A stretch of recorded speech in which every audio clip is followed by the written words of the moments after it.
అదే RTV app వార్తల్ని క్షణాల్లో చదివే అవకాశం ఉంటుంది. ఒక న్యూస్ పేపర్, ఒక టెలివిజన్ ఛానల్ మీ చేతుల్లో ఎప్పుడూ ఉంటాయి. తెలంగాణ రాష్ట్ర వ్యాప్తంగా కాంగ్రెస్ ప్రభుత్వం ఏర్పాటు చేసినటువంటి గ్రామ సభలు పలు ప్రాంతాల్లో ఉద్రిక్తతకు దారితీస్తున్నాయి, రసాభాసగా మారుతున్నాయి. లబ్ధిదారుల ఎంపిక ప్రక్రియ కొనసాగుతున్నటువంటి ఈ తరుణంలో ఎవరైతే లబ్ధి చేకూరలేదో వాళ్ళంతా ఆందోళన పథం పడుతున్నారు. జగిత్యాల జిల్లా మోరపల్లి అలాగే కొడిమాల ప్రాంతాల్లో సైతం గ్రామ సభలు రసాభాసగా మారాయి.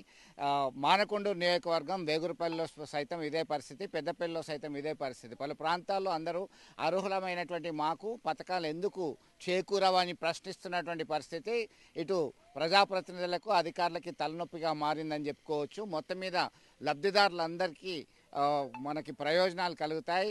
రేషన్ కార్డులు అందరికీ అధికంగా అందజేస్తాం. ఎవరైతే అర్హులైనటువంటి వాళ్ళు ఉన్నారో అందరికీ పథకాలు అమలు చేస్తామని ఉత్తమ్ కుమార్ రెడ్డి అలాగే ప్రభుత్వ పెద్దలు హామీ ఇస్తున్నారు. అయినప్పటికీ ఎక్కడికక్కడ గందరగోళ పరిస్థితికి అయితే దారితీస్తుందని చెప్పొచ్చు. ఒక్కసారి చూద్దాం ఎట్లా ఉందో ఈ పరిస్థితి అంతా.